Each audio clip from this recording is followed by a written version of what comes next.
Alright folks, so this is probably one of the most interesting Star Wars sets to come out to date. This is the Dark Falcon. Essentially what LEGO is doing with this next wave of Star Wars sets is they're doing this kind of rebuild the galaxy thing, which has alternate iterations of already known Star Wars things. So this right here is essentially the Millennium Falcon from an alternate universe, basically where the dark side has the Millennium Falcon. You also get a bunch of alternate versions of Star Wars characters, which is super fun. Now this set has actually sparked a fair amount of controversy amongst Star Wars fans, and we'll talk about that towards the end of the video. But before we get into that or the value of this thing, let's just take a look at it and really get a sense of what we're getting here. First of all, it is $180 for 1,579 pieces. Let's go ahead and take a look at some of the pictures. This right here kind of gives us a side view of the actual thing, as well as some of the figures we're getting here, and I'm hoping we get a closer look at those figures, but nonetheless, I will certainly talk about those in just a second. Overall, the shaping of this thing looks really good, and I actually think the black and red color scheme really kind of works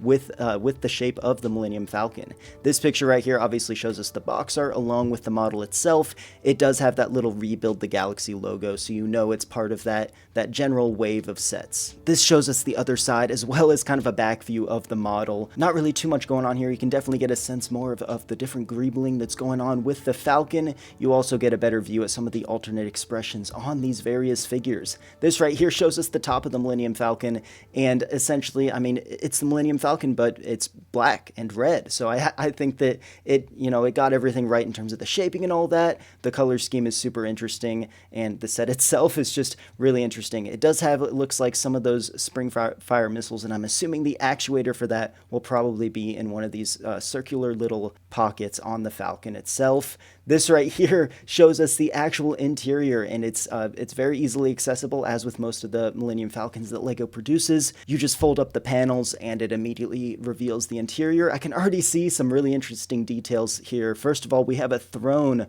for Darth Jar Jar, which is super fun and interesting. Over here it looks like maybe we have kind of a lounge area. Over here we have some computers, some monitors with various things on them. I'm not quite sure what that is in the middle, and then it looks like just some storage off to the side.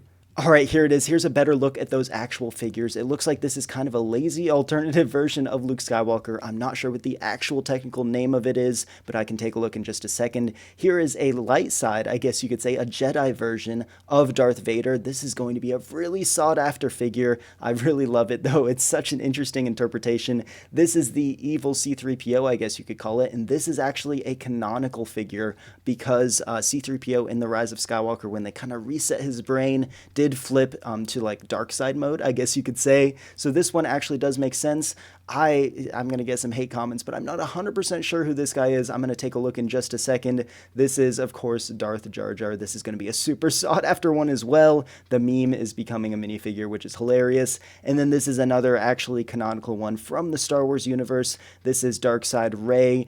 This figure is actually, or this character rather, is shown in The Rise of Skywalker during kind of a dream sequence with Rey. So this is one from the actual films. It looks like this is the back of the box. It gives us kind of a sense of the different play features, the different functions of this model. Obviously the cockpit can be taken off. It looks like there's some sort of a chamber or a cell in there or something of that sort, so that's super interesting. And it looks like that the throne for Darth Jar Jar can actually be lifted, maybe to reveal some storage or something of that sort. And of course it has the gunner positions as well that you can take out and put some figures in there. So that's super cool. Here are some different kind of photos showing this thing in real life. It's going to be roughly the same size as the Millennium Falcons we've got in the past for the playset Millennium Falcons, not the UCS one obviously. So it's decently sizable, all things considered. Here's a view of the interior, some different angles here actually, so we can see that storage a little bit better, as well as the monitors right there. This actually really shows us a better view of the monitor. It looks like we have a game controller in there as well. So this set is clearly kind of poking fun at Star Wars a little bit,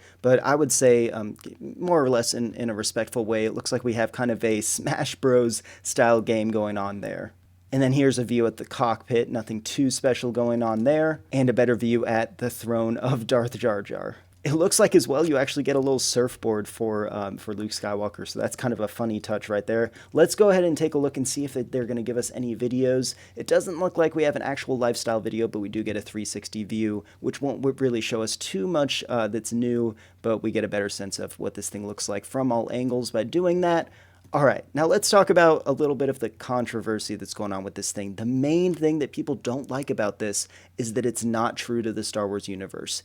And I kind of understand that as a Star Wars fan myself, but I think it's okay for LEGO to be a little experimental and have fun with this stuff. And I'll tell you what, if you don't like it, you can tell them with your wallet by not buying it, right?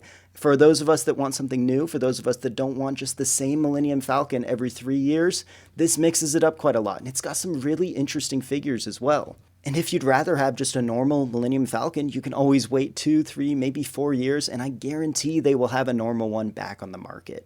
In terms of value for this thing, $180 for 1,500 pieces isn't the best deal ever, but it's not the worst either. It's about what I'd expect for this.